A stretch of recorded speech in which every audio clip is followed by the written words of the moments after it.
A grande imprensa brasileira acordou hoje com uma reportagem bomba do grande jornal internacional, que é um jornal muito prestigiado no mundo inteiro. E aí a grande mídia brasileira foi obrigada a repercutir por aqui no Brasil a reportagem dos recados muito fortes, muito claros sobre as consequências que o julgamento do Bolsonaro no STF pode ter para o nosso país.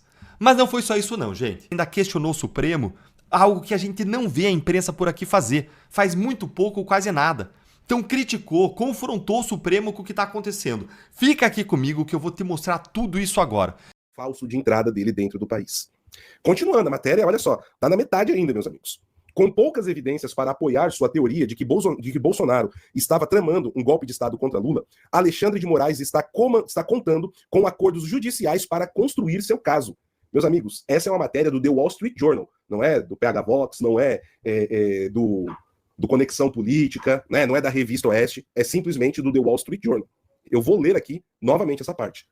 Com poucas evidências para apoiar sua teoria de que Bolsonaro estava tramando um golpe de Estado contra Lula, Moraes está contando com acordos judiciais para construir seu caso.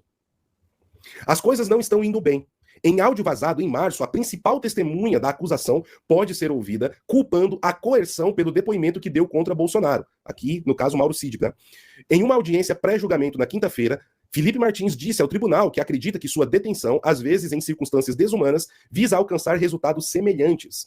Quando acusado por críticos de ações pesadas, Alexandre de Moraes diz que está defendendo a democracia brasileira. Pois é, meus caros, né? Defesa da democracia brasileira. O registro legal em um ponto de entrada dos Estados Unidos para cada viajante é um I-94 eletrônico.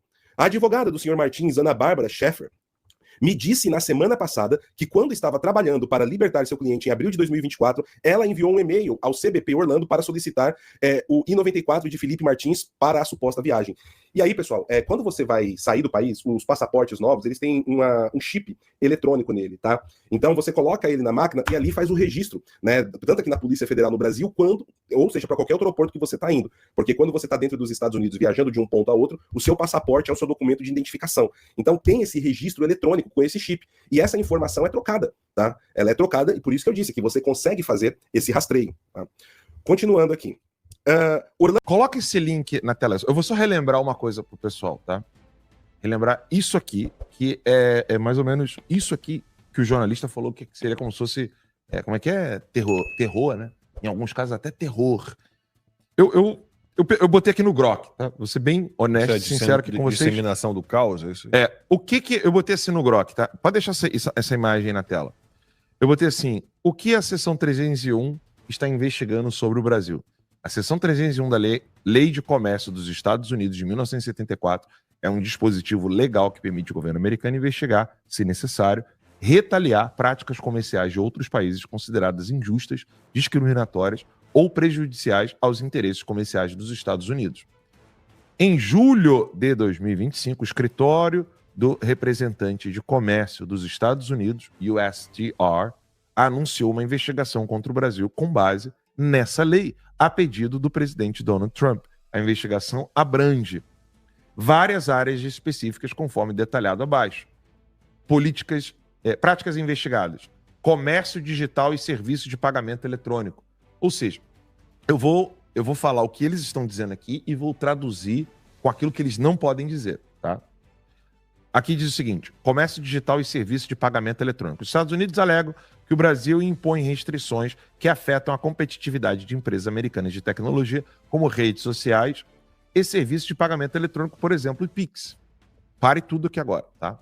Nos Estados Unidos existe o Zelle, que é Z-E-L-L-E, que é como se fosse um Pix, só que é de empresa privada, que funciona com bancos privados. O Pix é do governo brasileiro e o governo é quem tem acesso às suas informações bancárias sem autorização judicial. Então, o problema do Pix não é o Pix, é o fato de quem está fazendo o Pix. Beleza?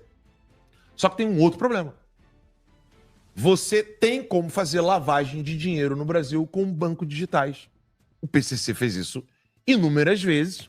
Inclusive, era 8 bilhões, não era? Eu não estou querendo ser exagerado aqui. Eram 8 bilhões, não eram? Era. Aquele do Mossad, o Mossad descobriu. Era por aí. Era nessa ordem de grandeza. Eu não se lembro se era 6 bilhões ou se era 8 Eu bilhões. acho que eram 8 bilhões. Mas era 8 nessa ordem de grandeza. bilhões que o PCC estava utilizando com banco digital. Pode voltar lá. E quem descobriu foi o Mossad. É disso que eles estão falando. Os Estados Unidos tentou cooperação para decretar esses grupos como organizações criminosas. Conseguiu? Não. Eles tentaram, eles foram no Brasil. Levaram almirante. Foi impedido de chegar à tríplice fronteira no Acre, do Acre. A turma no chat está impedido. confirmando. Rodolfo, o Fernando, 8 bi. 8 bi. Então, aí, vamos lá. Um dos pontos da investigação são essas aqui. Há menções a supostas exigências de moderação de conteúdo político. Isso aqui é o Grok, tá? Escrevendo a supostas exigências. Uma ova, né? Tem moderação de conteúdo. E retaliações contra empresas que não cumprem tais demandas. Gente, o Alexandre de Moraes, ele roubou, porque isso não é ação judicial séria. Ele arrancou dinheiro de uma outra empresa do Elon Musk para punir o X. Ele fez isso, gente. Ele fez isso, Alexandre de Moraes. Essa é a seção 301. Isso é você impedir competitividade. É óbvio que é. Pelo amor de Deus. Eu não vou ficar lendo tudo isso aqui, porque a gente já falou disso em outros programas. E os cortes estão aqui no nosso canal. Mas esse é um dos pontos. São vários pontos, tá? Vários pontos. Onde o governo americano não está investigando porque o Eduardo Bolsonaro está lá, né? Qual o nome daquela novela que tinha aquele cara do loirinho que ficava assim, vai lá, faz isso, que não sei o que lá, que ele estava morto. Tinha uma novela dessa no Brasil, não tinha? É antiga. Tinha. Eu esqueci o nome. De espiritismo, né? É. E aí o carinha era ficava Cristiane lá. Torlone, Isso. Antônio Fagundes. Hã? Vocês lembram? A Viagem. A Viagem? É isso. O Obrigado, garoto Adriano ficava ali de Marcelo. roupa preta. Vai lá, faz isso aqui. A que não sei o Viagem. quê. A Viagem, é isso aí. O Eduardo não tá na novela A Viagem, tá ligado? Que ele fica ali falando no ouvido do Alexandre de Moraes. Vai. Entendeu? Não é isso. São várias ações do Estado brasileiro, por meio do Judiciário, por meio do Executivo. Gente, a primeira prostituta do Brasil, a prostituta mor, a Janja, ela falou, fuck you, Elon Musk. O cara já era membro de governo. Sim. Ele já estava trabalhando no governo americano. Então, assim, não me venham com essa conversa, né? Pode tirar aí, obrigado aí, produção. Não me venham com essa conversa. O povo tava com medo. Aquele vídeo tá na bala, né, turma? O povo tava com medo. Acuado, triste, sem saber o que fazer. E nós estávamos aqui falando para vocês, não como torcida, mas como quem sabia das informações que a imprensa brasileira não sabe. Falamos para vocês, os vistos iam cair. Nós falamos para vocês, a Magnitsky está vindo. E tem muito mais. Estamos falando agora dessa sessão 301. E tem gente que ainda não está levando a sério. Tem gente que está brincando com essas matérias. Agora, o tom de brincadeira está acabando. Ontem, a Natuza Nery até falou na Globo News. Olha, não é mais blefe, gente. Não é mais blefe. Não é mais blefe. Eduardo Bolsonaro tuitou. Ontem a Globo News não falou uma fake news. Agora tá todo mundo levando a sério. O brasileiro estava em casa com o coração esmagado, sem esperança, sem saber o que fazer. Os políticos postando, publicando em rede social que eles estavam ocupados com recesso. Enquanto as pessoas em casa estavam chorando, desesperadas, com ansiedade, sem saber o que fazer. E foi aqui nesse programa que nós falamos, não vamos recuar. Eduardo Bolsonaro falou, não vamos recuar. E eu falei para vocês, nós falamos aqui, num sábado, nosso programa é de segunda a sexta, falamos num sábado para vocês. Não percam as esperanças, saiam às ruas sem os políticos, façam buzinaço e vamos reacender a chama do patriotismo no Brasil. É isso aí. E o que aconteceu? Roda o vídeo aí, produção, pra gente ver o que aconteceu. O que acontece? Para mim ficou bem claro o motivo pelo qual o Felipe estava silenciado até hoje, né? Acho que o Brasil viu por que o Felipe não podia dar entrevista, Porque o cara é um perigo. Dar a palavra para esse cara é um perigo para a democracia relativa, é um perigo para os tiranos. Tudo que um tirano não quer é a verdade, né, Dan? O Brasil viu do que o Felipe Martins ele é capaz contra a tirania. Ele desmontou a acusação em uma autodefesa. Eu havia dito, o dia que derem a palavra ao Felipe Martins, não vai sobrar pedra sobre pedra, não vai sobrar nada dessa farsa que chamam de trama golpista. Felipe Martins foi torturado na cadeia para que fosse um delator. Pronto. Essa é a verdade. Felipe Martins foi preso por um documento falso. Por quê? Para que fosse torturado na prisão e delatasse. As duas pessoas mais próximas ao Bolsonaro, Mauro Cid e Felipe Martins. Mauro Cid, um militar, que até então o exército brasileiro imaginava ser um militar preparado, foi privado da visita do pai e da esposa, já acusou falsamente inocentes. Felipe Martins não. Felipe Martins ficou 6 meses preso, 2 meses sem ver a esposa, sem receber visita, 10 dias em uma solitária. Solitário, o nome daquilo é masmorra. Sem luz e sem janela. O nome disso é solitária. Tá? E não delatou ninguém. E eu perguntei para ele, por que você não fez delação? E ele me respondeu, não tinha o que delatar. São fatos falsos. Eu não vou delatar o inocente, eu não vou desgraçar a vida de inocente. Esse é o Felipe Martins, homem de verdade. É um cara resiliente, honesto, honrado, que está recebendo o carinho e o respeito do povo brasileiro que fez por merecer. Agora, o Brasil assistiu ontem o interrogatório do Felipe Martins e eu quero só esclarecer para vocês qual foi a estratégia da defesa. Veja, no processo criminal a defesa fala por último e a gente tem que saber usar isso a nosso favor. É um jogo de xadrez. Você vai dar o checkmate no teu último movimento. Num jogo de cartas, você guarda a tua melhor carta para o fim.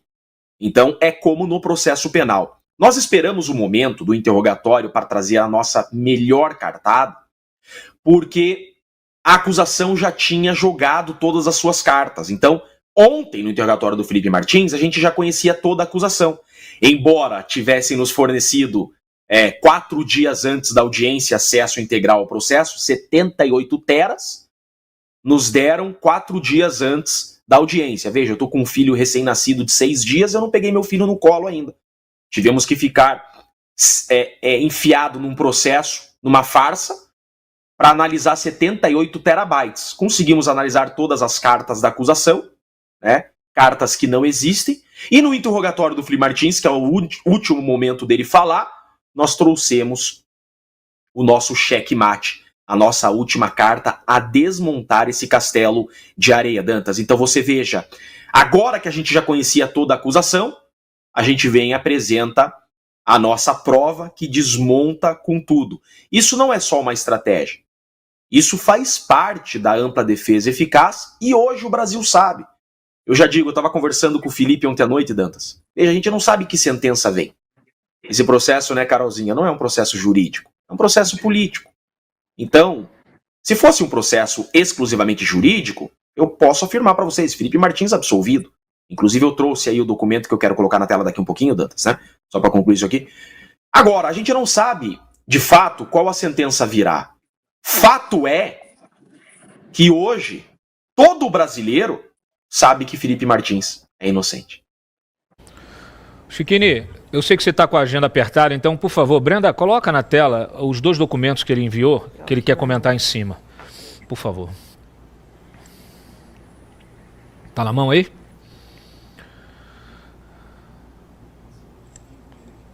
É isso? São os que eu te mandei, tá?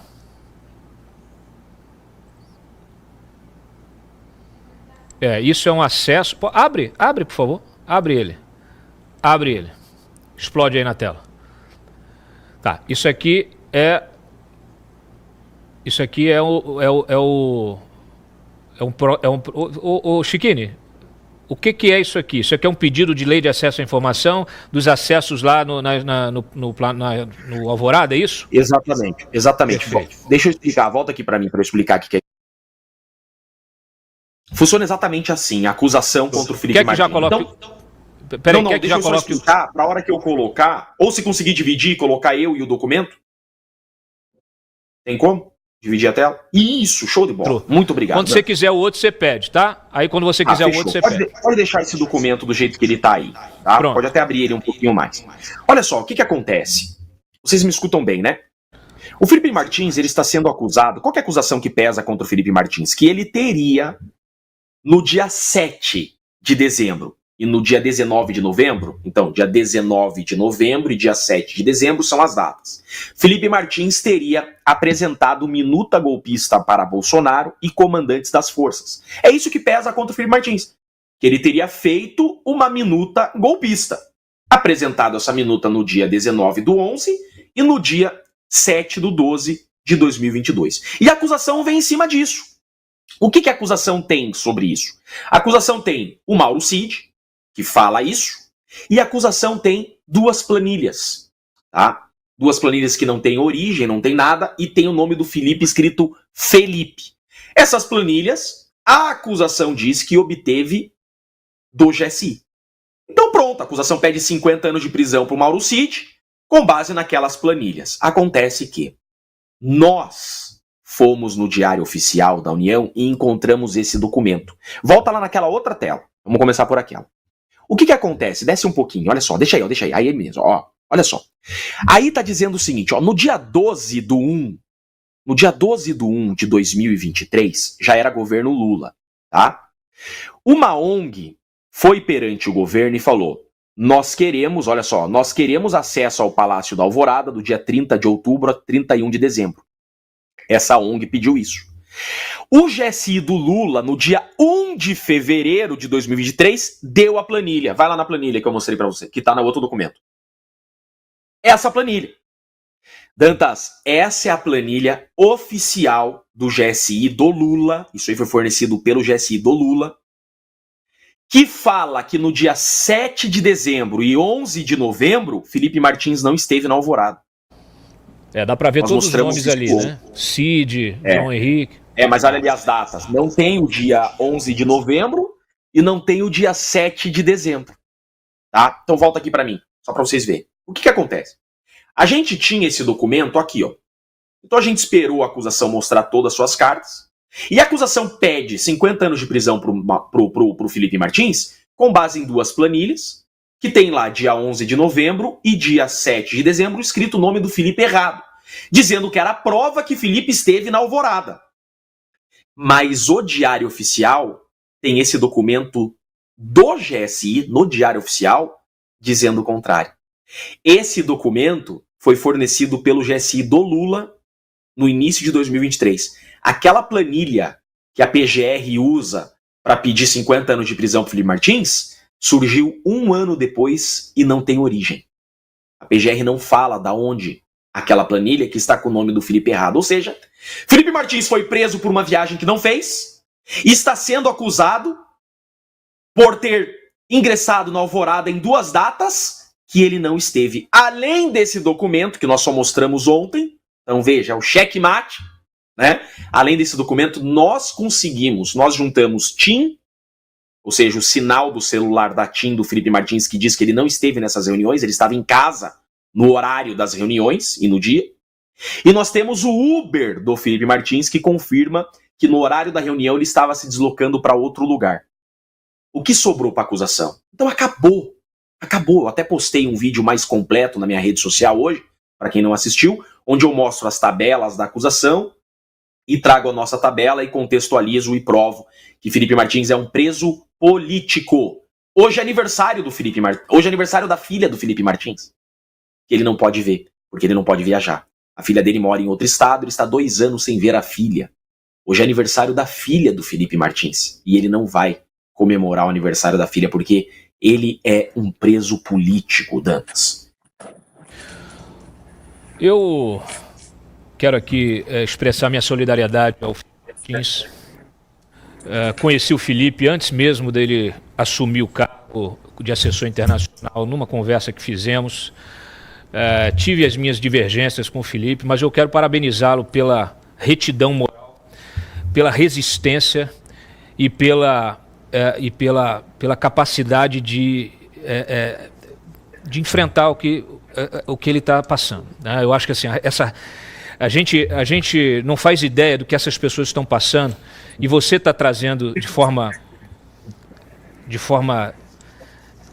limpa, de forma clara, de forma evidente, o abuso, o arbítrio judicial.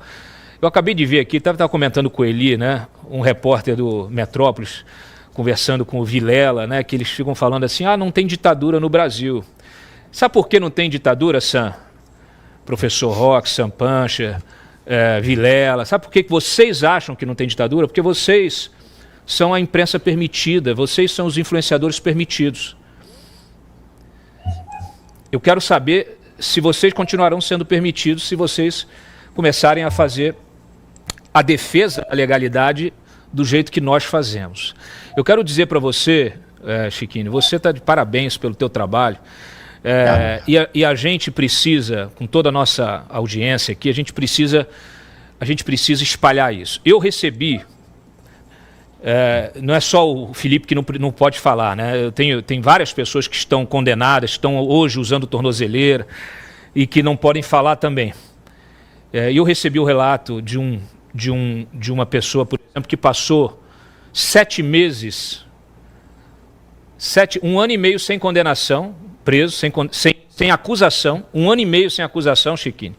7 meses dormindo numa cela, num complexo penitenciário, no chão, sem colchão, sem nada, sem um lençol, sem uma coberta, sem nada, no chão. Então, isso que o Felipe passou é a regra. Essas pessoas não. A gente não está. As pessoas que ainda acham que a gente está numa democracia não estão entendendo o regime que está estabelecido.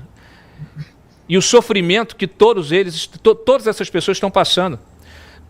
Não me importa, se você quer fazer uma acusação de alguém, fulano cometeu um crime, eu passo a minha vida inteira como jornalista na defesa da legalidade. É contra corrupto, é contra vagabundo, é contra criminoso. Agora, você precisa fazer uma acusação decente, você precisa ter provas para fazer essa acusação, você precisa ter elementos probatórios, você precisa... as coisas precisam fazer sentido. E o que você traz para a gente é o contrário. É uma construção narrativa. No caso do Felipe Martins, aí, provas que são colocadas no processo que você não sabe a origem, e você trazendo uma prova que destrói esse elemento que foi colocado pela PGR. Então, assim, isso tem que ser denunciado para o mundo. Isso tem que ir para as cortes internacionais, porque não é possível que essas autoridades passem por tudo que estão, né, passem por esse processo todo, cometam os abusos que estão sendo cometidos, e tudo bem, e não aconteça nada. Não é possível. Por isso que a gente aqui todo dia faz essa resistência aqui, e a gente entende que todos os esforços internacionais, inclusive do próprio Eduardo, do Figueiredo, são importantíssimos, são fundamentais. Um abraço para o Constantino, que voltou para casa aí, que estava internado. Mas assim, é inacreditável. E olha, a prova que você falou, né? A gente tem um delator, que é o Mauro Cid, que é um sujeito que toda hora fala uma coisa diferente. Ontem, inclusive, o Felipe, a gente tem um trecho, eu queria passar esse trecho para você comentar em cima, porque me parece que o Mauro Cid, assim, a própria PGR, quando a gente trouxe aqui a alegação final da PGR, a própria PGR, ela desconsidera a delação do Mauro Cid. Ela diz que o que ele falou não tem credibilidade, e me parece que o Felipe usou isso ontem na sua audiência. Ô, Júlio, coloca aí, por favor, o vídeo. Felipe, é muito importante deixar consignado isso, porque você não vai tomar mais 50 anos como a PGR queria que você tomasse. Os 3 únicos documentos oficiais, de diário oficial, foi você que trouxe ao processo? Que você não viajou? Que dia 7 você não esteve na Alvorada? E que dia 19 você não esteve na Alvorada? Todos trazidos pela minha defesa técnica. Os documentos que a PGR, que quer te colocar na mesma masmorra que te colocaram por 6 meses, são documentos oficiais publicados em diário oficial? Não. Não são, não estão disponíveis no Diário Oficial, não estão disponíveis ao público e não foram confrontados com nenhuma versão oficial até este momento em que nós juntamos esses documentos que estão disponíveis, inclusive em fontes públicas, em fontes abertas, para qualquer pessoa que queira fazer essa consulta. Felipe, para a gente finalizar, o que você espera agora que você conseguiu provar a tua inocência, que o Brasil está vendo pela televisão, está televisionado os seus documentos oficiais que acabaram com esse castelo de areia? Agora que você provou a tua inocência, o que você espera desse processo, Felipe?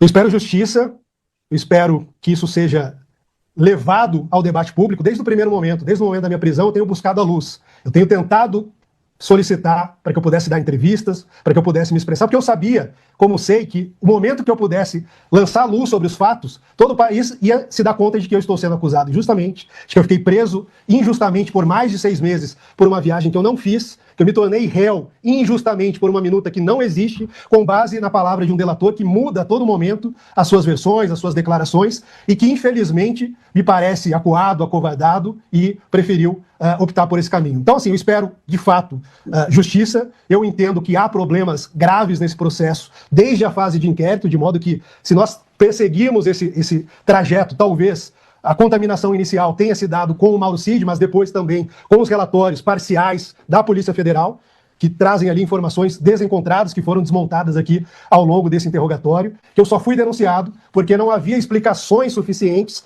para justificar uma prisão de 6 meses sem indiciamento, sem denúncia, por causa de uma viagem que não ocorreu e que está provado e reprovado que não ocorreu. Hoje a própria Polícia Federal admite isso, a PGR admite isso, acredito que o próprio juízo admita isso. Essa viagem não ocorreu, mas me custou 6 meses na prisão, inclusive 10 dias em solitário. Felipe, eu quero deixar consignado aqui, público e notório, eu tenho muito orgulho de fazer parte da tua defesa, tenho muito orgulho de te defender, você é um homem honrado, tenho muito orgulho de você. Então, quero deixar aqui consignado, tá? Que você merece todo o meu respeito e o respeito que conquistou de todo o Brasil. Você é realmente um homem honrado e eu quero deixar isso aqui registrado. Excelência, com muito respeito, a defesa de Felipe G. Martins devolve a palavra ao juízo com muito respeito, sem mais, muito obrigado. Obrigado, Dr. Jeffrey. Agradeço. É o senhor Felipe Garcia Martins Pereira. Por que não era o Moraes fazendo... Por que não é? Agora tem que falar. Felipe, né? Tem que dizer. Você tem que, inclusive, desenhar. Orientar os juízes do STF em relação à gramática. Chiquini, a minha última pergunta eu passo para os nossos comentaristas aqui. Por que não era o Moraes fazendo a audiência? Desconheço. Não sei te responder essa pergunta, Dantas. Será que faltou coragem? Não tenho ideia. Muito bem. Olha Acho aí, que chama água batendo na bunda, né? O nome disso, em juridiquês, tá tipificado já isso, chama água batendo na bunda. Esse juiz já tinha feito... Termo técnico, esse é o termo técnico. Mas o Eli está falando aqui, esse é o termo técnico. O doutor Rafael, ele já tinha feito outras audiências. E eu vou falar uma coisa para vocês. O doutor Rafael, eu gostei da condução dele. Tem que entender que ele é auxiliar, ele tá ali cumprindo ordens também, né? Mas ele deixou a gente tocar. Veja, ele deixou colocar documento na tela. Eu gostei da condução. Eu não tenho o que reclamar da condução dele, não. Mais alguns superchats aqui. Diga. Posso só colocar na tela isso que o Gordon disse? Porque eu acho que... Pode colocar, Franco? Eu acho que isso aí... Olhem isso, pessoal. Senadores brasileiros que viajarão aos Estados Unidos nos próximos dias veem o ex-presidente americano Barack Obama como um trunfo nas negociações. Isso mostra o absoluto despreparo dos políticos brasileiros. Sequer abriram a internet para ver o que está acontecendo aqui. O Barack Obama hoje, nessa semana, o Barack Obama hoje não passa na porta do galinheiro da Casa Branca. Vocês não estão entendendo. Nem sorri mais. Mas isso remete à excelente coluna do próprio Gordon, né, Esperando Obama, que fala dessa visão estética da nossa elite, que tem a ver, conversa muito com o livro dele, Corrupção da Inteligência. Esse pessoal, eles escutam o Guga Chakra, eles leem no máximo o New York Times, e eles acreditam que o Fernando Henrique Cardoso e o Obama são unanimidades, que todo mundo gosta, que eles são moderados, que eles são respeitados pelo mundo todo. Eles não entendem nada, é alienação num nível muito preocupante. Rubio diz que os Estados Unidos caçaram visto, né, do ministro e seus aliados, mas o comunicado oficial ainda não chegou. Uma alta autoridade do governo federal entrou em contato na tarde de ontem com o Serviço Consular da Embaixada dos Estados Unidos em Brasília, pediu oficialmente informações sobre os vistos dos ministros do Supremo e do PGR Paulo Gonet, né? Quer saber se a turma perdeu ou não perdeu o visto. A resposta foi que nenhuma comunicação oficial teria vindo da Casa Branca, né? Relativa ao cancelamento dos vistos. E o Lauro Jardim comenta, né? Nada disso indica que a comunicação oficial não vai chegar, ou que os vistos não tenham sido cassados, afinal, o Rubio fez a postagem. Mas, no mínimo, poderia indicar que a burocracia americana está lenta. Ou, sabe-se lá, o governo dos Estados Unidos está querendo testar se algum dos ministros se arriscará a entrar no avião e desembarcar em solo americano. Aí, quando chega lá, descobre, né? Na alfândega lá, né? O cara crachá na hora que apresentar o passaporte e o visto. Ô, rapaz, deixa eu te apresentar aqui uma salinha pra tu bater um papo com a galera, né? Acho que tu vai ter que voltar pro Brasil. Então, ninguém sabe. Ninguém sabe, e essa preocupação você consegue compreender fácil porque eles estão preocupados, porque os nossos ministros são pessoas muito inteligentes, que precisam salvar o planeta da extrema-direita. Você vê, né? O impacto da sanção dos Estados Unidos na agenda de Barroso no Supremo, usado para pressionar os ministros, né, a livrar Bolsonaro. Antes do anúncio dos Estados Unidos, o ministro tinha convites já aceitos para falar nas universidades de Yale, Stanford e em Nova York. Barroso mantém ainda uma ligação permanente com a Universidade de Harvard, é o mais afetado pela sanção ao Supremo. Os Estados Unidos estão perdendo a oportunidade de ouvir uma mente brilhante, uma mente iluminada. Piadas à parte, isso aqui que é sério. Ministro inclui o deputado Felipe Barros em inquérito de Eduardo Bolsonaro. Um advogado do Paraná resolveu fazer uma peça, apresentou, né, junto à Suprema Corte, a Suprema Corte acatou e inseriu o Felipe no inquérito. E aí, na peça, você vê lá que o advogado, é Benedito o nome dele, aponta várias coisas que o Felipe fez frente à Comissão de Defesa e Relações Exteriores, né, a CREDEM. E tá aí, né? Isso porque comissões não serviam de nada, mas tá lá o Felipe. Incrível, rapaz. Incrível. Cotado pra ser senador, né? Incrível também, né? Todo mundo da direita que é apontado aí, eu venho deslanchando pra ser senador, toma uma chamada. O que eu posso falar, né? Tarifaço traz viés desinflacionário ao Brasil, dizem técnicos do governo. A turma tá resolvendo fazer uma limonada, né? Pra não ser tão amarga. Essa é a preocupação do governo Lula. Para os técnicos, a sobretaxa de 50% tende a pressionar em boa medida não apenas a atividade econômica do Brasil, mas também os preços. Bom, pressionar a atividade econômica, eu acho que é para baixo, né? Então não é pressionar a atividade econômica, é crise econômica. E os preços... Bom, muitos setores aí apontam que no primeiro momento, sim, eles vão vender no Brasil por um preço mais barato, mais acessível, para tentar conter os prejuízos, mas e depois? E depois? Ninguém vai querer continuar produzindo tendo prejuízo. No primeiro momento você vai ter um preço mais barato. E depois? Ninguém tá pensando nisso, né? A Renato diz, a tentativa de apresentar um tarifaço como algo desinflacionário é uma inversão completa da lógica econômica. Essa leitura ignora o contexto central. As tarifas de 50% anunciadas pelo Trump não são fruto de uma disputa comercial convencional, mas de uma resposta direta à instabilidade institucional brasileira, ou seja, o mercado não está sendo punido por ineficiência econômica, mas por um risco sistêmico. Fontes. Governo monitora a retirada do Brasil do SWIFT, pois nada pode ser descartado. E Renato saca uma coisa que eu acho que é a parte mais pertinente mesmo, que é o verbo utilizado, monitora. Monitorar é quando você está parado olhando, você está aqui, ó, assim. É um negócio passivo. Não tem nenhuma boa vontade de tentar resolver. Você só tá olhando com o dedo cruzado numa espécie de torcida. Aí ele diz, ó, a matéria diz mais pelo que tenta suavizar do que pelo que de fato informa. Quando o governo afirma que monitora a possibilidade do Brasil ser excluído do SWIFT, o verbo já entrega tudo. Não é estratégia, é torcida. Um governo que começa a considerar cenários que até pouco tempo seriam impensáveis, já dá sinais de que perdeu o controle da narrativa e da credibilidade.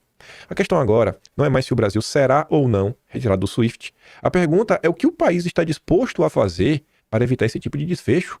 Até aqui, a escolha tem sido fingir normalidade. O que tudo indica, Washington não negocia com narrativas, reage a fatos, e os fatos estão se acumulando. A política externa dos Estados Unidos começa a tratar o Brasil como uma jurisdição de risco, e não vai ser com lobby ou nota de repúdio que vai mudar. Duas coisas sobre o mesmo assunto, né? Uma nota da Veja, uma do Globo, com a notícia que deveria colocar muita gente para pensar. Muita gente deveria estar pensando. Porque a galera vende aquela história que eu rejeito por diversas vezes. Não é que o Lula não goste do Maduro, mas o governo Lula 3, acima de tudo, prioritariamente é um governo globalista.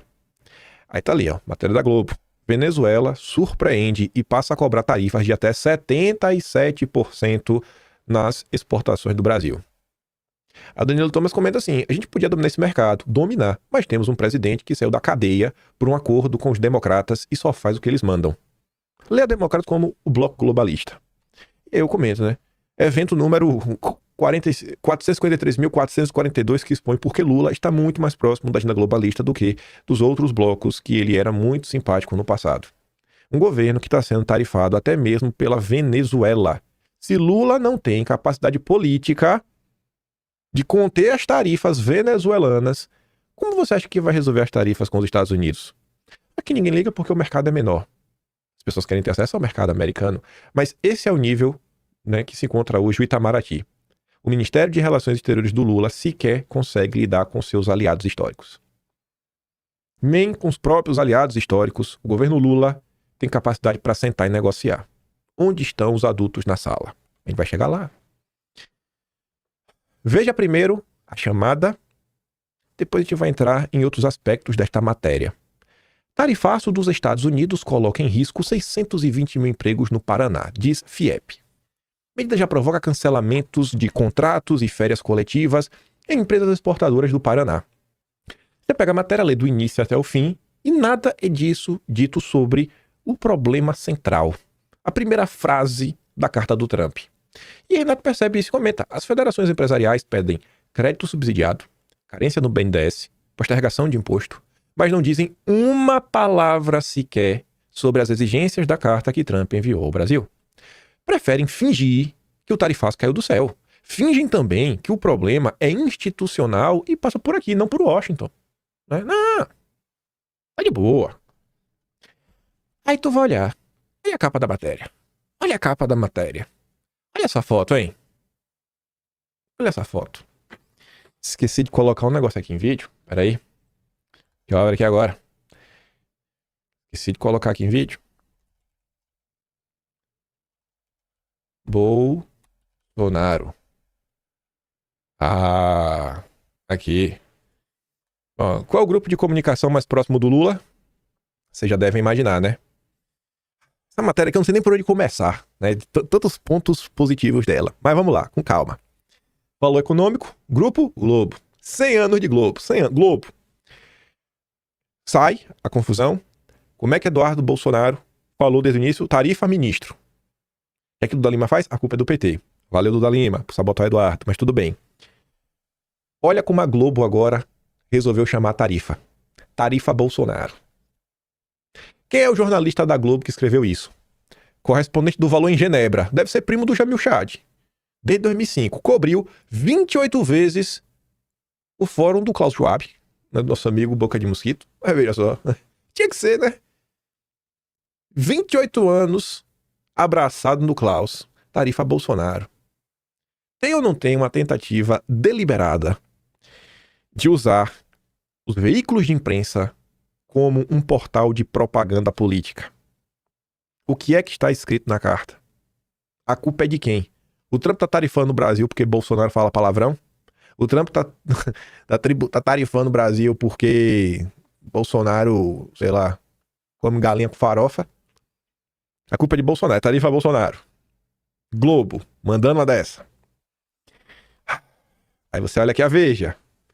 Tem ou não tem uma tentativa deliberada de instrumentalizar essa crise? A parte principal, que é a perseguição que foi instaurada neste país, que diversas pessoas já enxergam como uma ditadura, você varre isso para debaixo do tapete e você reforça a tese que Bolsonaro é um vagabundo que tem que ser destruído. Aí o Carlos diz, né? Que matéria tendenciosa, nojenta e mentirosa. Vocês são o câncer do Brasil. Esse tipo de jornalismo não é digno, nem de ser chamado de meretriz. Mais uma vez, promovem com imagens e vídeos a acusação. Canalhas. Pois é. O ponto central, ninguém fala. Todos varrem para debaixo do tapete.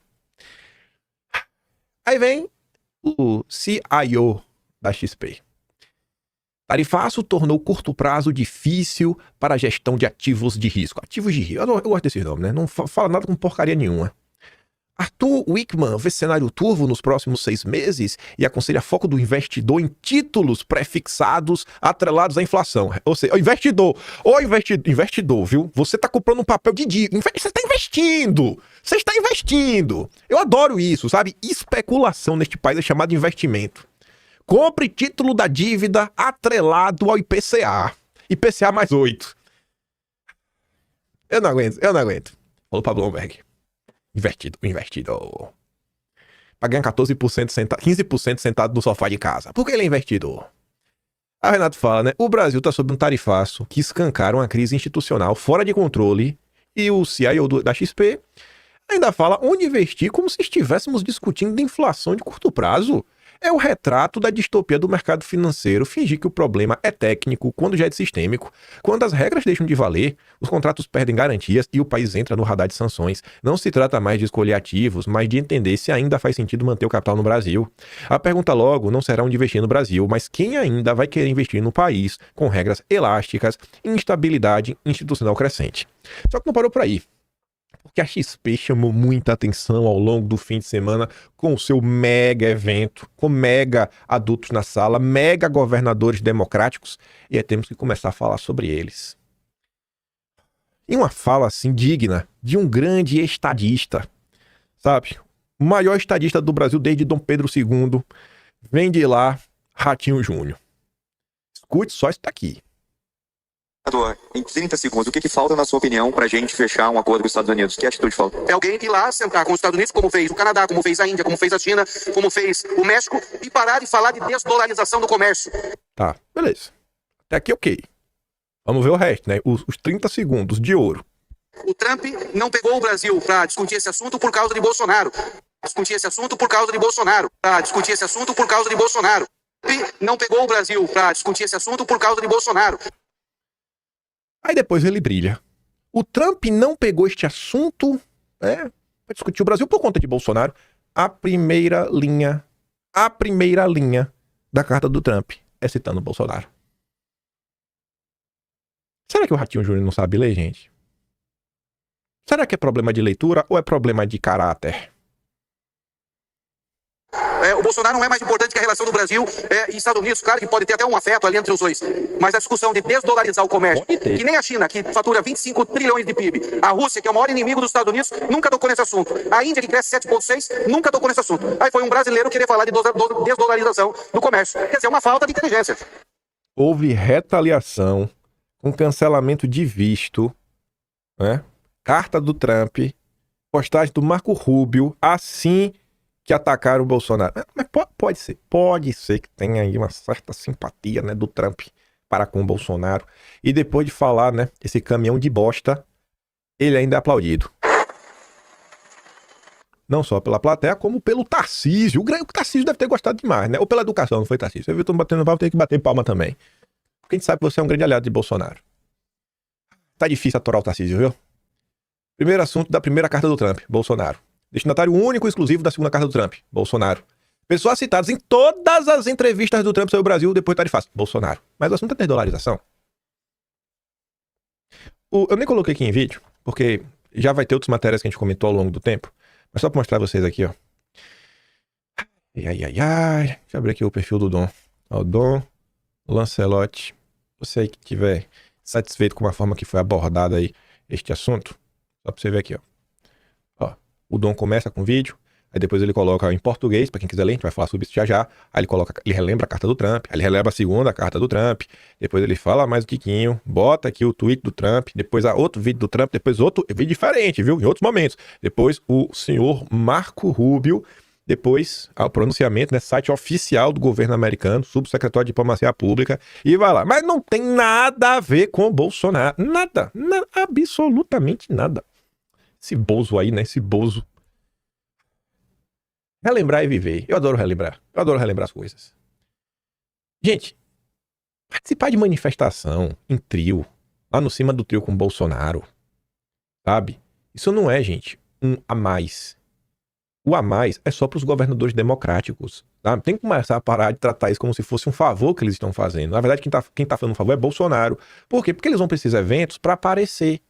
O mesmo Ratinho Júnior, que na hora de aparecer, Na hora de surfar o hype, ganhar apoio, se projetar como candidato, ele vai, sobe no trio e ainda fala grosso com a imprensa, ó. 6 de abril de 2025. Ratinho Júnior diz que judiciário faz perseguição política e defende anistia. Eu não queria que o Ratinho Júnior fosse lá na XP pra ficar ofendendo, meter o dedo na cara de ministro. Não, cara. Mas, gente, custava, no meio dessa fala do Ratinho Júnior, falar o seguinte: empresários, será mesmo que o clima no Brasil, ele tá bom? Será que não faz sentido pra gente, ele fala até nos termos, né? A gente tentar dar uma acalmada nessa polarização, mas dar uma acalmada de verdade. Porque enquanto um grupo político se sentir ameaçado, se sentir perseguido, esse grupo jamais vai parar para ouvir ou discutir qualquer outro assunto. Isso não é bom, porque trava o debate público. Talvez a gente deve se questionar, né, o que está acontecendo. Isso numa semana onde todos os jornais do país, até mesmo a Globo, falaram que foi um abuso, que foi censura, o que fizeram contra Bolsonaro. É esse o cara que quer ser presidente do Brasil? Pra quê? Pra agradar a Faria Lima? Lembrando que, inclusive, isso é uma matéria, né? Que o Ratinho Júnior quer ser o plano B da Faria Lima, caso eles não consigam emplacar o Tarcísio. Então faz total sentido.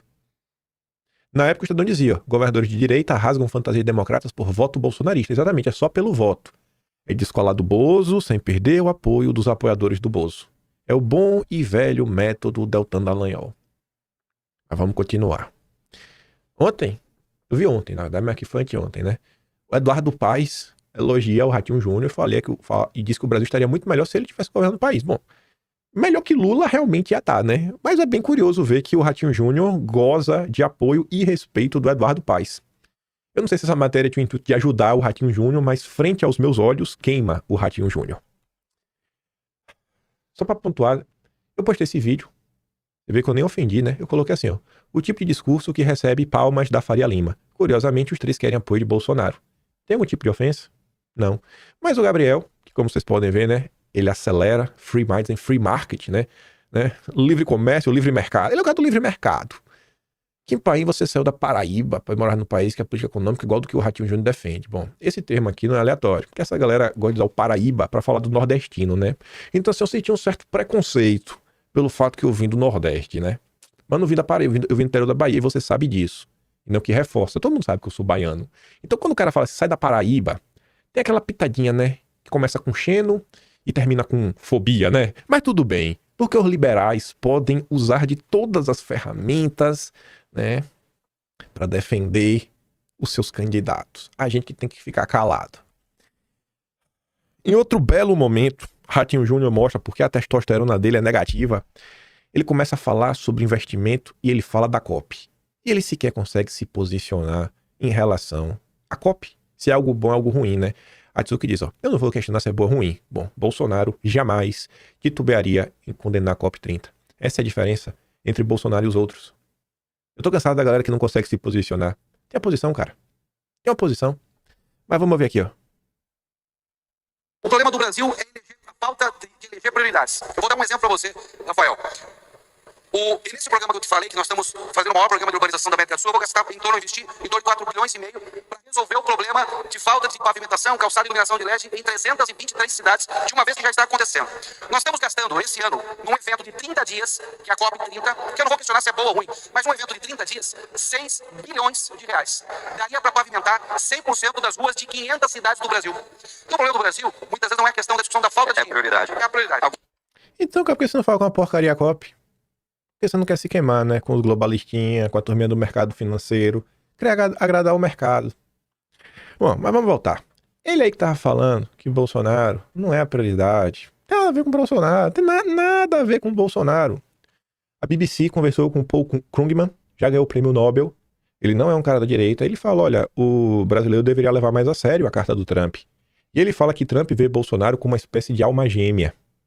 E ele enxerga, né, a perseguição que Bolsonaro vem sofrendo, a perseguição que ele sofreu. Mas o Krugman deve ser um maluco, né? Deve ser um louco. O Trump claramente vê o Bolsonaro como uma alma gêmea e diz que se trata. E pede para que o Brasil, né, ele pede para que o Brasil leve a sério a carta escrita por Trump quando se refere aos efeitos do tarifaço imposto pelo presidente norte-americano. Aí vem o cara lá da Eurásia. Não, o Chapman, mano, cara, esqueci. Gabriel, não sei lá. Não há saída agora para o tarifaço porque Trump se vê no trama de Bolsonaro. Mas o Ratinho não tem nada a ver com isso. Tem nada a ver com isso. Nada.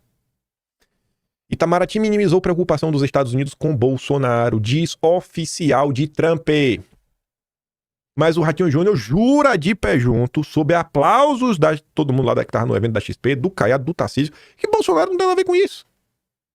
Um funcionário sênior da administração de Donald Trump afirmou à coluna que não vê possibilidade de qualquer negociação adiar a entrada das tarifas de 50% contra o Brasil a partir de 1º de agosto. Isso porque até o momento o país não apresentou nada sério a ser negociado. O argumento é o mesmo ventilado nos bastidores pela Casa Branca ontem, de que nenhum avanço aconteceu porque os brasileiros não se engajam suficientemente para isso. Questionado sobre qual seria o engajamento esperado do Brasil neste momento, este funcionário, que pediu anonimato para comentar o assunto por não ter autorização para falar sobre o tema publicamente, afirmou que a discussão não pode se pautar apenas em comércio, já que a preocupação primordial de Trump seria outra. É difícil de entender português? Trump vai ter que pegar um giz de cera e desenhar Bolsonaro, braille, língua de sinais, mim querer Bolsonaro. É o quê? Falta o quê? Porque isso aqui não é mais coisa, gente. Não é mais problema de falta de capacidade intelectual. É falta de caráter. É falta de caráter o que está acontecendo. Varrer para debaixo do tapete. Veja isso daqui. Aí vocês entendem porque a tropa é a tropa. Vocês vão entender porque a tropa é a tropa. Enquanto o Ratinho Júnior mente descaradamente, recebendo aplausos do mercado financeiro, com aplauso do Tarcísio e do Caiado, vou encher o saco, porque para mim falta de caráter não tem justificativa. A Anitta fala, o fato de Bolsonaro ser difícil para controlar é positivo para o Brasil, porque dificulta, né, a burguesia de fazer suas manobras. Ele é um espinho no pé da burguesia. Ela colocou aqui entre parênteses Faria Lima para se referir à burguesia. Olha o que a tropa diz. A pressão do Trump é para isso. Não é para o Alexandre de Moraes suspender a condenação dele. É para o Congresso votar a anistia. Você acha que ela só não é pautada porque ele venceria? Porque eu tenho essa impressão, não tenho certeza, mas eu tenho essa impressão. Porque não aparece nenhum número. Você viu algum número? A gente não tem... Na verdade, em outras situações, né, você tinha aqueles veículos, principalmente o Estadão fazia muito isso, de tentar fazer, vamos dizer assim, uma pesquisa entre os deputados, né? Mas isso é fácil. Não fizeram porque eles não querem apresentar o resultado. Porque eles não querem o Bolsonaro candidato, né? Quer dizer, eles querem o Bolsonaro, na verdade, controlado, amarrado, já que ele nos controlou no governo, né, Gui? Fica controlado na cadeia e ajuda a eleger algum representante, né? Mais ou menos isso. O fato de que o Bolsonaro é difícil de controlar, vou falar para você, é positivo para o Brasil porque ele dificulta a burguesia a fazer suas manobras. Ele é um espinho no pé da burguesia. Bolsonaro é espinho no pé dessa gente. A esquerda consegue ser mais honesta que o Ratinho Júnior. O cara tá falando, ó, cara, a galera tá vendo, é anistia. São os absurdos que acontecem nesse país e a caça às bruxas. Mas o Ratinho Júnior não consegue ver isso. Ainda recebe aplausos. Aí vem o outro. Eu vou primeiro ler aqui os comentários, depois eu dou play na parte dele. Aí vocês escutam a parte dele.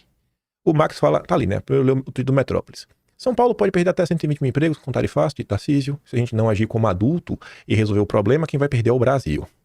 Aí o Max fala assim, ó. Que o tarifaço é para o Brasil, todo mundo já entendeu. O que ninguém entende é porque você, Tarcísio, que se diz aliado de Bolsonaro, não cobra ao menos a anistia. Não é dedo na cara, não é procurar briga, não é atacar o judiciário. Cara, pode ser a fala mais meia bomba que quiser. Mas só falar, gente, será que não tem uma certa questão a mais, além da questão econômica que a gente deveria estar discutindo? Todos nós aqui devemos, né, ler jornais, e a gente vê que o Brasil realmente vem passando por um período conturbado. Tem algumas pautas políticas que talvez possam estar interferindo nessa questão. É sério, não tem como falar isso? Não tem como? Que estratégia é essa? Você não leu a carta, mano? Ele deixou claro que não é apenas uma questão comercial. Pô, bicho. Aí veio o Gil Diniz. Tá aí com o Bolsonaro, desde que tudo era mato. Desde que tudo era mato. Na época era carteiro. Acreditou no Jair e foi junto. Esse eu realmente sei que é nos momentos de dor e nos momentos de glória. Principalmente nos momentos de dor, nunca titubeou. E o Gil comenta, né? Débora Rodrigues, moradora de Paulinha, Estado de São Paulo, está em prisão domiciliar, condenada a mais de 14 anos de prisão. Minha solidariedade a Débora e a todos os presos políticos e suas famílias. Minha solidariedade às próximas vítimas dessa perseguição e eliminação dos direitos humanos. Talvez um dia, os adultos na sala vão ter a coragem de nomear os verdadeiros culpados pelas tarifas e pela violenta eliminação dos direitos humanos em São Paulo e no Brasil. Governadores criticam Lula e defendem união da direita nas eleições de 2026. Olha a união da direita aí, ó, que vocês amam. Ela não pode rachar a direita não, viu? Ah, pronto. Lá vem os governadores democráticos pedindo união. Só se esquecem que a direita só tem uma e é Bolsonaro. Ao invés de se preocuparem com a eleição, que tal preocuparem com quem está preso? e anistia, né? Aí vamos ver a fala dos outros dois. O governador de São Paulo e do senhor Ronaldo Caiado. O Trump não Pula aqui do ratinho. funciona para ver se a gente Ops, sensibilizar o peraí. tamanho do comércio. A gente está buscando parlamentares americanos, estamos buscando os contrapartes americanas, as empresas americanas, tentando pegar agentes do governo americano que possam sensibilizar o tamanho do problema. Né? E estamos fazendo isso de uma forma profissional, de uma forma silenciosa, para ver se a gente consegue atenuar esse efeito. Infelizmente, hoje, a gente vive um momento onde se busca tirar proveito político de tudo, se busca dividir o país. E aí o Ronald Reagan tem uma frase que é célebre, né, e que é super importante, super atual, com o momento que a gente está vivendo. A gente nunca vai fortalecer o fraco enfraquecendo o forte. A gente nunca vai fortalecer o assalariado prejudicando o empregador. A gente nunca vai ajudar aqueles que precisam da gente, da ajuda permanente do Estado, fazendo o que eles deveriam também fazer. E é isso que a gente não pode aceitar. Esse cenário de nada pode estar acima do interesse nacional. E quando a gente fala em soberania, a pior agressão à soberania é a divisão interna. A divisão interna é que enfraquece o país. Então, se a gente não botar a bola no chão, não agir como adulto e não resolver o problema, quem vai perder é o Brasil. E a consequência virá. E aí nós vamos trabalhar para que a consequência não venha. Tarcísio, as pessoas estão sendo presas, Tarcísio. Censuradas, Tarcísio. Não é possível, cara. Não é possível. Sabe? Tá ruim. Mas tá muito ruim. Só não sei se não foi pior do que do Caiado, né? Do Ratinho não. O Ratinho conseguiu ser ainda pior. Porque desmerece, né, Bolsonaro. Aí agora vem o Caiado. Dele. Ele é um presidente marqueteiro que quer fazer sua campanha em 2026. Ele não quer papo, ele não quer conversar com o governo americano. Ele quer pousar como se ele falasse em soberania. Então, soberania, nós sabemos muito bem se o Brasil é dos brasileiros. Sim, mas o Brasil não é do PT, tá certo? O Brasil é dos brasileiros. Por exemplo, nem eu, nem o Tarcísio, nem o Ratinho, nós não fomos consultados para tomar essa posição, não. E nós, governadores, estamos sofrendo por uma irresponsabilidade do seu Lula, que até hoje não mandou ninguém para fazer o trabalho da chancelaria. Quem está sofrendo são nós três. Aqui é problema na carne, problema na exportação e dele também. E tem, vem cá, e a nós? Nós estamos de acordo com essa postura dele? Não estamos, não. Tá certo? Então os governadores têm que ter poder de decisão nesse assunto também. Só o Lula, né? Só o Lula, né, Caiado? Os 3 presidenciáveis falam em Brasil, mas ignoram completamente a ferida aberta que sangra o Brasil como nação. Poderiam sair gigantes desse painel se ao menos mencionassem a anistia, mas escolheram a confortável e vergonhosa conveniência. E, gente, pare e pensem numa coisa, né? Vamos tentar partir do pressuposto que talvez o problema sejamos nós, não eles. Será que esses anos todos, essas tentativas... Eu tava pensando nisso porque depois eu falei umas coisas ontem, tava conversando com o pessoal. Se muitas vezes, ao longo desses anos, a própria base de apoio de Bolsonaro teve uma certa vergonha de bater no peito e falar: eu sou Bolsonaro, sou bolsonarista. Ah, sou bolsonarista. Não fazer, sabe? Quantas vezes o pessoal fazia a questão: não, mas veja bem, né? Não, sou Bolsonaro, sou direita. Tenho minhas críticas a Bolsonaro. Críticas a Bolsonaro todo mundo tem. Críticas a Bolsonaro todo mundo tem. Ele não é perfeito, perfeito só Jesus Cristo. Mas e aí? Mas e aí? Comparado com qualquer um outro, assim, não dá pra comparar com nenhum outro. Sabe? Esse papinho aí, direita, sem direita. Irmão, ó, por isso que eu falo pra vocês, e eu fico convicto. Pode falar o que for. As pessoas podem me odiar por várias coisas, mas tem algumas que eu acho que o tempo conseguiu aí, né, mostrar que eu tenho uma certa coerência.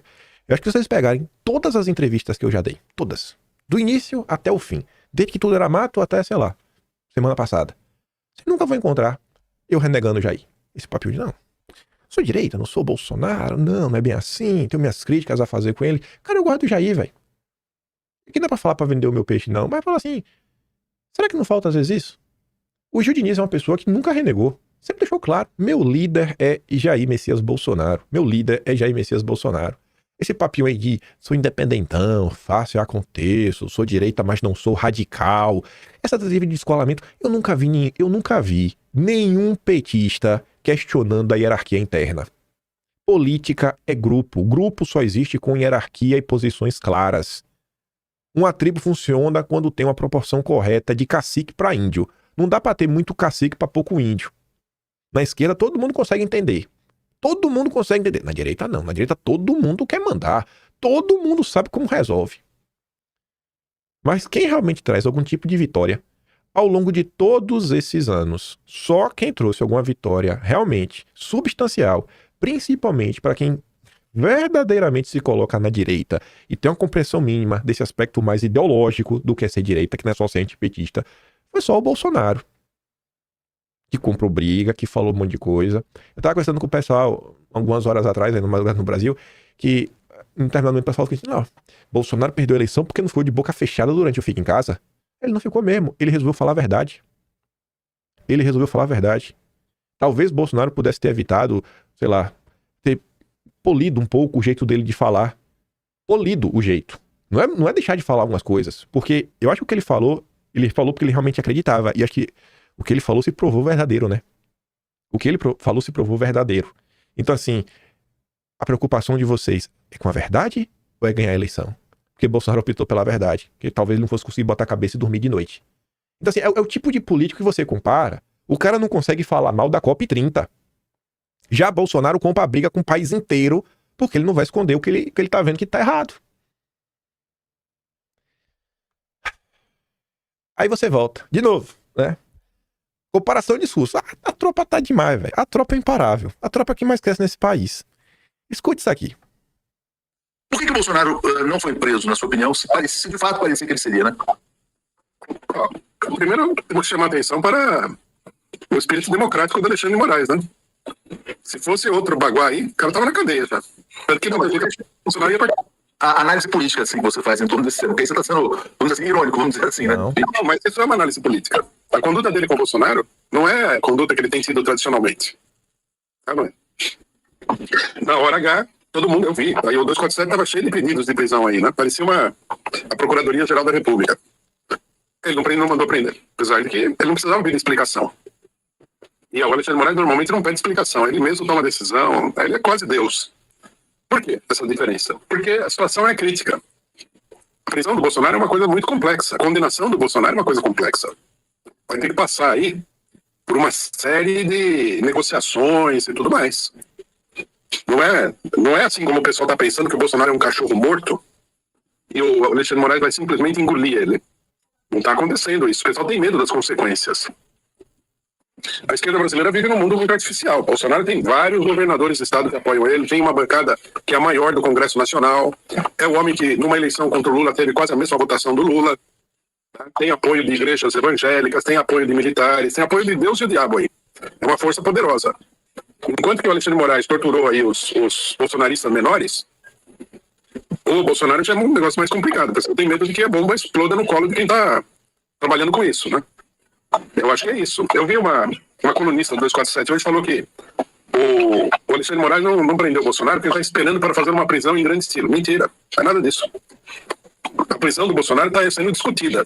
Né? O pessoal está discutindo as consequências, porque, veja bem, você prender o Bolsonaro, você pode gerar uma reação popular gigantesca.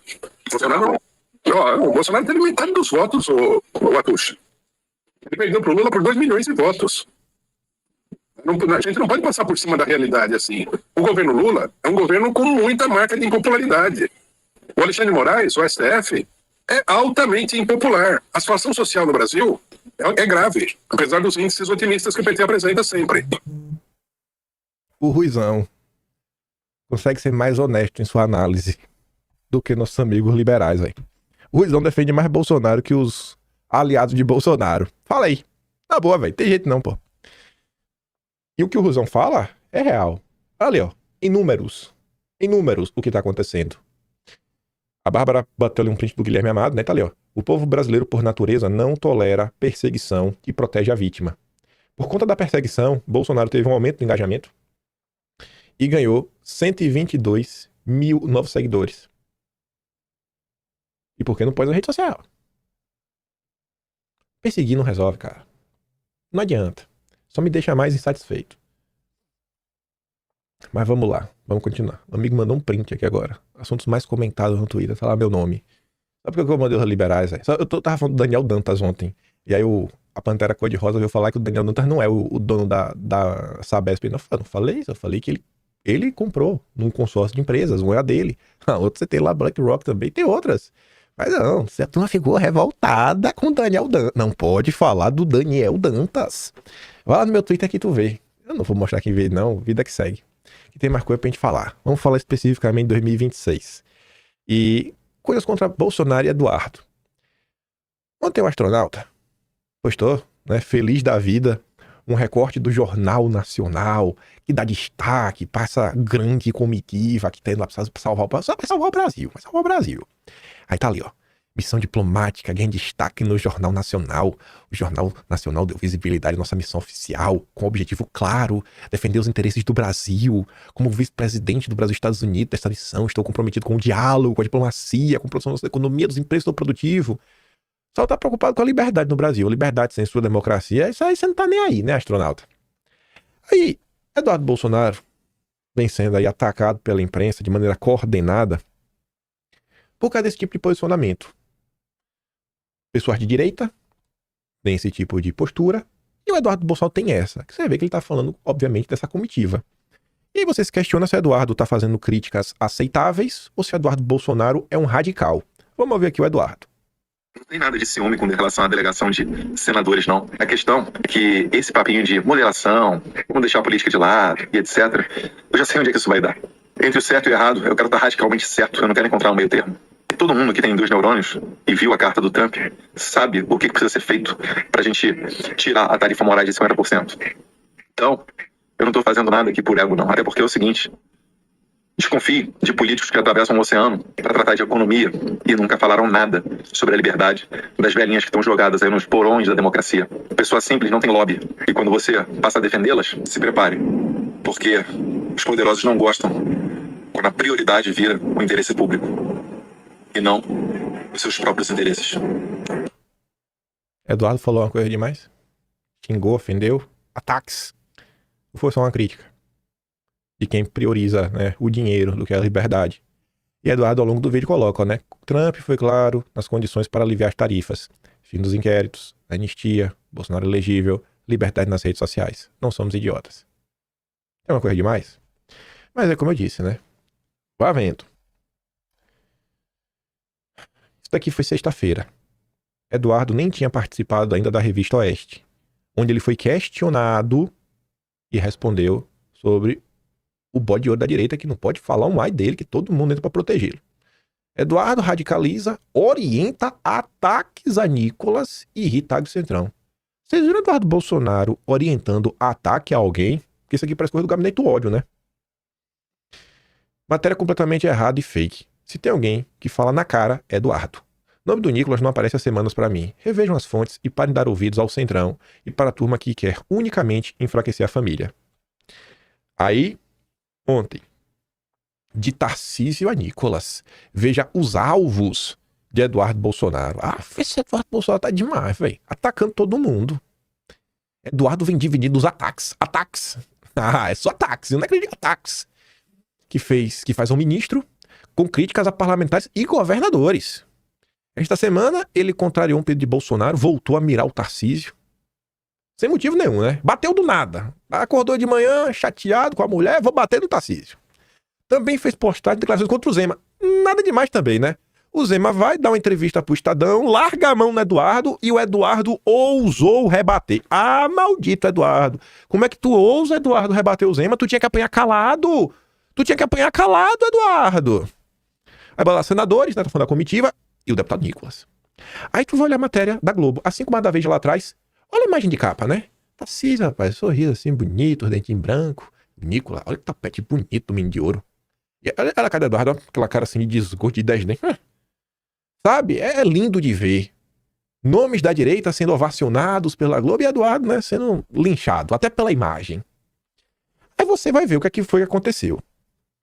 Você aí que ama o menino de ouro, respira aí um tiquinho e veja se Eduardo Bolsonaro fez alguma crítica. Se tem alguma crítica ao longo desse vídeo.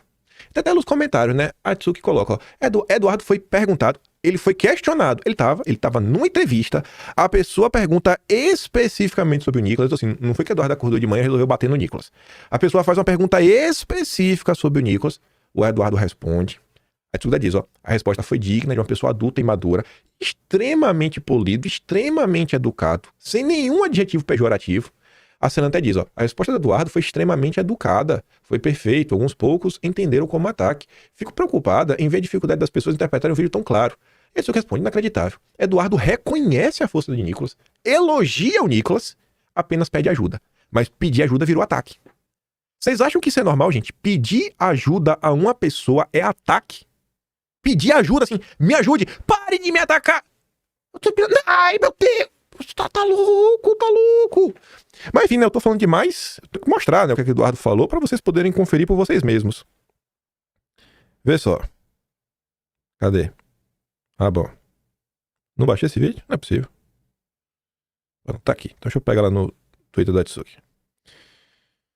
Tsuki, aqui. Vamos ver, né? Os ataques. Muitos ataques. Calminha. Cadê? Aqui. Algumas publicações em rede social do Paulo Figueiredo em relação ao Nicolas. E isso gerou na direita brasileira um pouco de receio. Ser algum racha, algum desentendimento, enfim, já que estamos com um trabalho tão bem realizado aí fora por vocês, ficamos, a direita brasileira no geral, com um pouco de receio do famoso racha, deputado. Minha pergunta é justamente nesse sentido. Se há algum impasse, se isso já foi resolvido, porque, afinal de contas, estamos aí próximos de algumas resoluções mais efetivas para a ditadura imposta pelo judiciário aqui no nosso país. Você vê, né? A jornalista pergunta.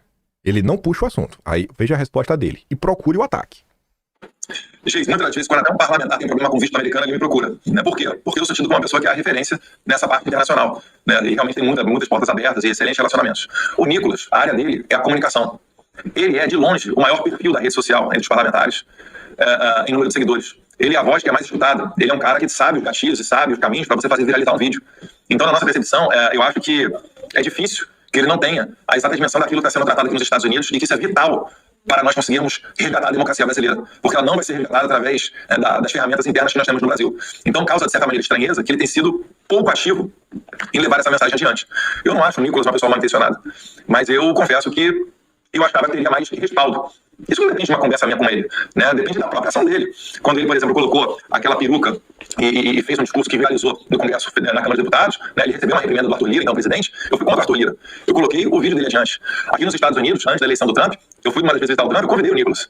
O que eu quero dizer é o seguinte, da minha parte, não tem problema nenhum, tá? Eu acho o Nicolas um excelente deputado federal, mas realmente nesse ponto, eu acho que eu, enquanto colega parlamentar dele, poderia estar até falando muito mais dele, caso ele estivesse mais engajado naquilo que a gente está fazendo aqui. Eu sei que para quem está no Brasil, os riscos são outros, os perigos são outros. Não estou falando que ele está com receio de fazer nada porque está debaixo do guarda-chuva aí do Alexandre de Moraes, mas não sei, isso é uma pergunta que talvez vale a pena ser feita para ele, né? Mas o que eu posso dizer é que os braços estão abertos para todo mundo. Eu na minha rede social gosto, né? Outro dia, estava aqui até ontem o deputado estadual da Bahia, né? O Leandro Jesus. Eu recebi aqui também o Júnior Amaral e o Capoeira de Minas Gerais, o Polon do Mato Grosso do Sul. Daqui a pouco talvez esteja vindo aqui a Júlia Sanada. Então, eu não tenho disputa com nenhum deputado. E a todos eles eu levo em quem eles desejarem, sabe? Eu dou uma volta aqui nos Estados Unidos, se alguém tem algum interesse, alguma coisa, quer tratar com um parlamentar, igual o Felipe Barros, mas era muito humilde, veio, Eduardo, sou presidente da Comissão de Relações Exteriores, te agradeço até o seu apoio para esse cargo. Tem como a gente encontrar com o presidente das Relações Exteriores aí dos Estados Unidos? Falei, claro, porque é difícil você conseguir fazer essa abertura de portas aqui. Mas, por eu estar com muita frequência aqui, as pessoas já me conhecem.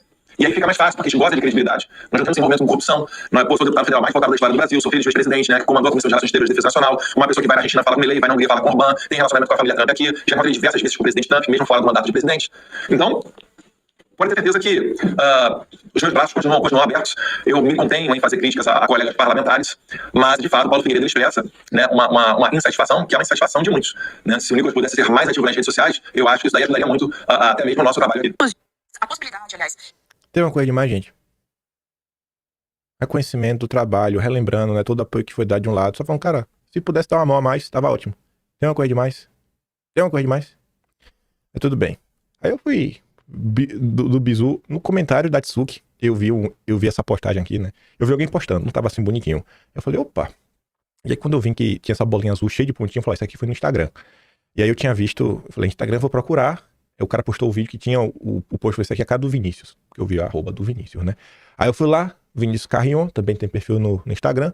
O Eduardo responde a uma pessoa que fala assim, meu papo, resolva no privado, é momento de união, você já viu a esquerda brigar em público, é por isso que a esquerda sempre ganha, a direita sempre perde, né? O inimigo do meu inimigo, aí começa todo aquele papo da direita. Aí o Eduardo responde a pessoa, né, falando o seguinte, ô Dorley, tem adiantado tratar internamente? Cara, eu fui bastante genérico e político. O Eduardo tá falando do vídeo dele aqui, né? Mas eu tô farto de ficar falando sozinho, cara. Nicolas não é nenhum moleque, é pai, deputado, tem suas responsabilidades. E eu fui perguntado pela entrevistadora. É a primeira vez que alguém me indagou sobre isso. E já virou, ataque, é isso, aquilo, outro, sabe? É um negócio assim que eu não consigo entender a cabeça do brasileiro. Aí veja, pra você entender, né? A cabeça do brasileiro que não aceita que Eduardo Bolsonaro fale nada. É o índio intocável. Olha essa postagem. Tudo que o Eduardo Bananinha faz é atrapalhar a direita. Já perceberam isso?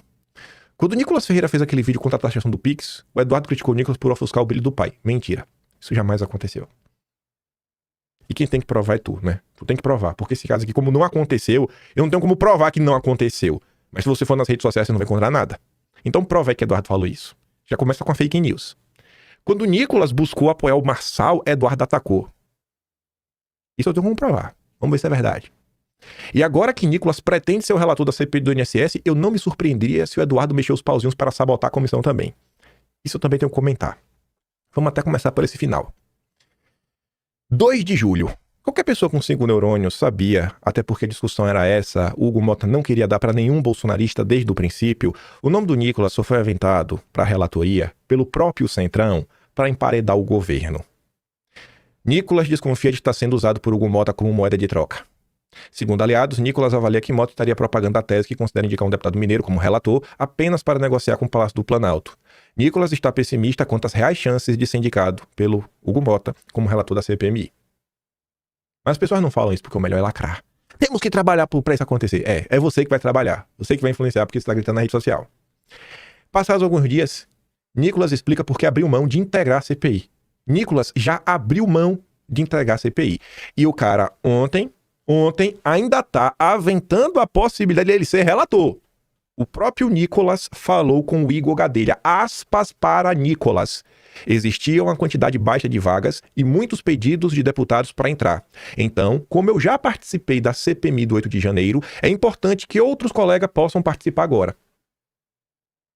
Nicolas escolheu ceder a vez. Eu já participei de uma CPMI, eu acho justo que outros parlamentares de direita também tenham, né, possibilidade de participar de uma comissão.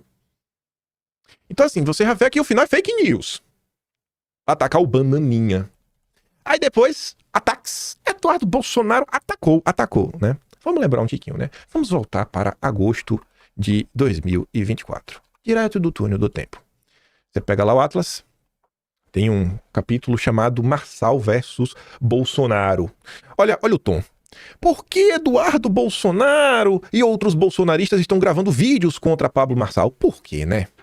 Por que, Janaína? Eu te explico.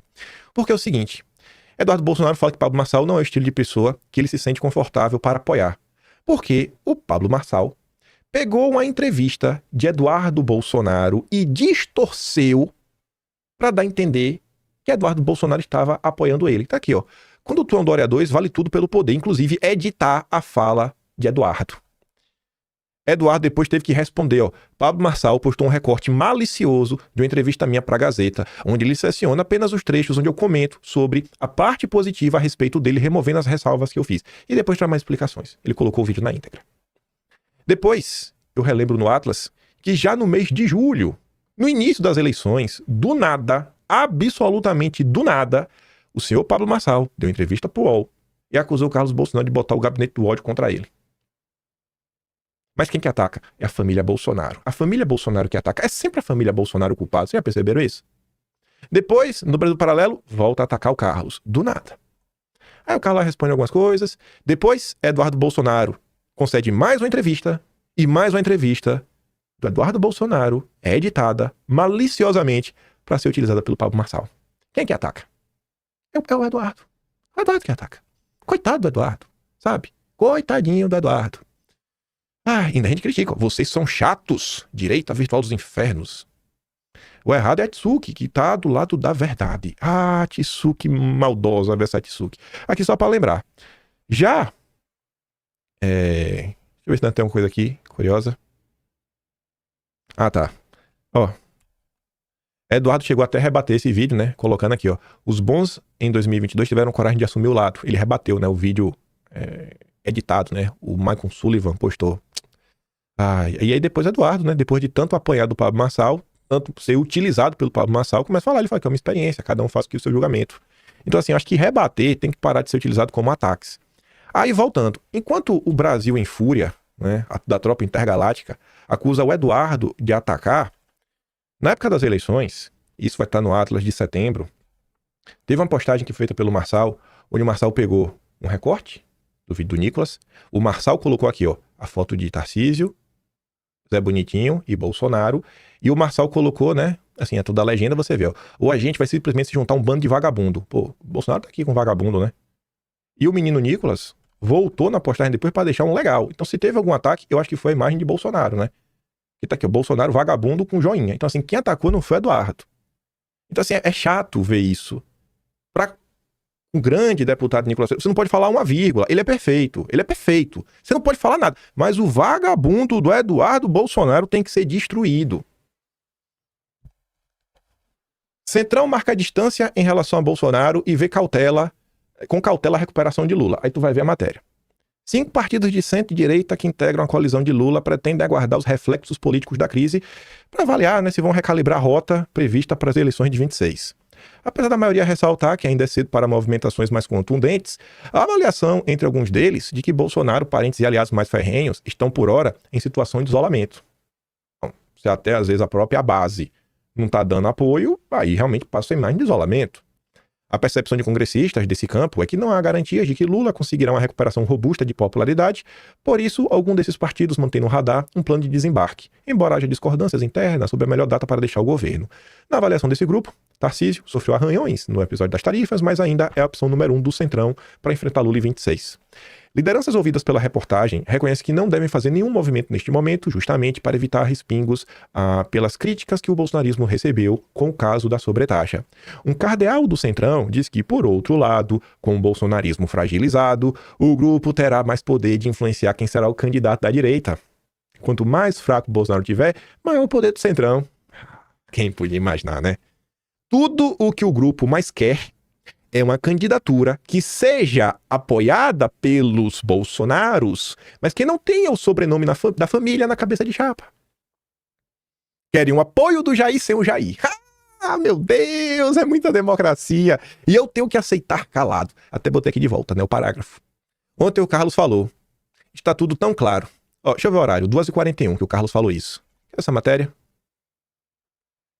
Carlos Bolsonaro ontem, às 2h41 da tarde. 2h41 da tarde disse, está tudo tão claro. Eles mentem para alçar o queridinho que eles pagam melhor. O sistema quer qualquer um que não tem o nome Bolsonaro. O sistema quer qualquer um que não tem o nome Bolsonaro. Ele falou isso 2h41 da tarde. Passadas 8h19, às 11 horas da noite, a Folha de São Paulo publica isso, dando razão ao Carlos Bolsonaro. Carlos Bolsonaro tuitou 8 horas antes, viu? E aí? Fala aí que o Carlos tá defendendo, ele tá defendendo o próprio rabo. A imprensa tá dando razão pro Carlos, viu?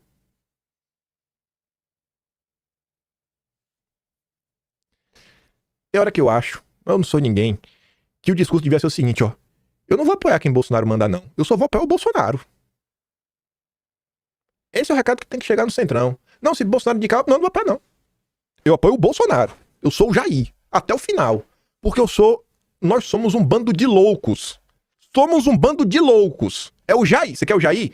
Então não vai apoiar ninguém. Vocês vão deixar o Lula? Cara, no Lula eu não voto. Mas também não vou fazer campanha jogando teu candidato, não. Eu vou fazer que você quer que faça campanha? Eu vou fazer pro Jair. Sou um louco. Mas tá inelegível. E daí? Eu vou votar no Bolsonaro. Acabou. E vamos ver como é que vai ser. Quer brincar e quer ver quem é mais louco? Eu, você? Vamos brincar então de quem vai ser o mais louco. Começar a tratar dessa forma. Que é pra ver se a turma do lado de lá começa a ter um pouco mais de respeito. Respeito. Sabe o que é respeito? Já ouviu falar essa palavra? Talvez. Fala assim, irmão, eu vou votar no Bolsonaro. Mas Bolsonaro nunca vai votar no Bolsonaro. Bolsonaro que indique ele mesmo. Ele mesmo. Jair. Vá até o fim. Vá até o fim, Jair. Coloca aí um vice. Que o senhor se sinta confortável. De vice. O cara tem que estar de vice. Não vem lançar tua candidaturazinha, não. Vai de vice, vem de cabeça de chapa, Jair. E vamos ver como é que vai ser. Deixa o pau torar. Dias atrás, saíram 2 coisas. Uma foi essa, vou até começar pela matéria. PL reage à ofensiva do PT com postagens pagas para defender Bolsonaro e liga Lula a tarifaço. Não tem dinheiro para formação, para fundação, para fazer uma base sólida. Não tem dinheiro para Eduardo. Os caras pegaram o hotel errado. O PL não conseguiu lá pagar a diária que você não podia cancelar. $500, mandou para Eduardo pagar a conta. Porque dinheiro para isso não tem. Mas dinheiro para gastar em impulsionamento, que tá aqui, a avaliação que o Grupo Político da Direita já tem boa circulação nas redes sociais. Dinheiro porque não precisa, aí o Duda Lima tem sobra. Ah, Duda Lima, você tá demais aí. Aí o Renato comenta, né? Uma pequena análise sobre o grande PL. O Brasil vive uma das piores crises institucionais desde a redemocratização. Um ex-presidente impedido de falar, empresários sendo monitorados, parlamentares intimidados, vide agora o Felipe Barros, o que aconteceu ontem, regras rasgadas conforme o interesse do momento, e o PL, com a maior bancada do Congresso, um orçamento milionário, responde a tudo isso com a batalha de hashtags, faixa com a foto de Trump e evento para TikToker. Transformaram a maior legenda do país em um picadeiro, como se post no Twitter substituísse a articulação política, como se likes fossem suficientes para enfrentar um regime em franca deterioração. Em Santa Catarina reuniu 183 entidades empresariais em defesa do Estado de Direito. O PL, com todo o seu peso político, não articulou nada. Não buscou nenhuma federação, não mobilizou nenhuma confederação, não envolveu nenhum setor produtivo. Para que serve esse partidão? Para administrar o fundo partidário? Alimentar a rede social? Gerir vaidades? O partido segue preso ao antipetismo automático. É raso, sem densidade, sem projeto, sem qualquer senso de responsabilidade institucional. A pauta da soberania só não foi entregue por completo ao PT porque poucos, dentro do próprio PL, romperam a inércia e decidiram agir. A estrutura formal do partido continua parada decorativa, como se não tivesse nenhuma obrigação com o momento histórico. O Brasil está em colapso institucional e o maior partido da oposição se comporta como se estivesse em campanha. Quem atua como marqueteiro enquanto o regime avança não está na oposição. Está apenas ajudando a manter o espetáculo em funcionamento no centro do picadeiro. Eu tô pedindo demais? Porque se eu vou continuar pedindo. Tô nem aí. Tô nem aí. Sabe? É 22 e confirma, mas o 22 de Bolsonaro. Não, simplesmente assim não dá. A imprensa atacando Eduardo de forma coordenada. A turminha que apoiou o Marçal, oh meu Deus, Eduardo está atacando as pessoas. Eduardo não pode rebater, não pode rebater, não pode fazer nada, sabe? A turma que fala tanto de princípios e valores, defesa da liberdade de expressão, luta contra a censura. A turma que chama Bolsonaro de covarde, de frouxonário. Diante do momento histórico que o Brasil vive, tá preocupado, não sei, né? Investir nos índices atrelados ao IPCA, né? Os papéis. Preocupados em defender o Daniel Dantas. Vou mostrar aqui só uma rápida aqui, o Daniel Dantas. Toma aqui mesmo, o Twitter tá aberto. Olha só, começa mais ou menos aqui, ó. Cadê, rapaz? Respondi há pouco, rapaz, o Pantera Cor-de-Rosa. Não é possível. Aqui, ó. Olha. Nível de fake news do cara que publica pra ter audiência. Aí eu coloquei a matéria do Globo. Não sei se vai dar meio quebrada aqui, mas é da Globo. Essa aqui, ó, embaixo, Bloomberg. Deixa eu ver se aparece o Daniel Dantas. Aqui, ó. Daniel Dantas é uma das principais... A empresa Daniel Dantas é uma das principais acionistas. Ou seja, tá quebrado. Não dá pra ver. Mas enfim. Aí fala aí. Aí depois eu coloco a matéria da Folha, do vídeo de ontem. E dá destaque mais uma vez, ó. Aqui dá pra ver. O banqueiro Daniel Dantas. Mas o segundo cara é fake news. Aí ele tá lá em cima da minha postagem, né? Vocês sabiam que essa Sabesp foi privatizada pelo Daniel Dantas? O Daniel Dantas, inclusive, se uniu com a BlackRock. Esse é o plano da Faria Lima, que vocês apoiam porque o Estado tem que acabar. Vamos privatizar tudo. É incrível, né? Imagine se essa turma tivesse disposta a defender o Jair dessa forma. Até o Daniel Dantas tem militância no Twitter. Um país que o Daniel Dantas tem militância. E o Jair tem que pedir por favor. Não, desculpa. O Jair tem que pedir desculpa. Tem que pedir desculpa pra direita. Desculpa por insistir. Ah, meu Deus, eu não aguento não. É vontade de chutar o pau da barraca e gritar contra todo mundo o dia todo. Enfim, gente. Eu fico por aqui. Como eu sempre digo, é meu trabalhinho que vai ajudar, sabe, no canal, tem um Valeu, Pensão, tem um Atlas brasileiro. Esse sim você pode ir lá acompanhar diversas coisas que estão acontecendo, tudo registrado. E é isso, né? Vou mandar os vídeos que eu dei play lá no Telegram. E te vejo amanhã. E aquele grande beijo e abraço. Tamo juntos. Valeu, meus amigos.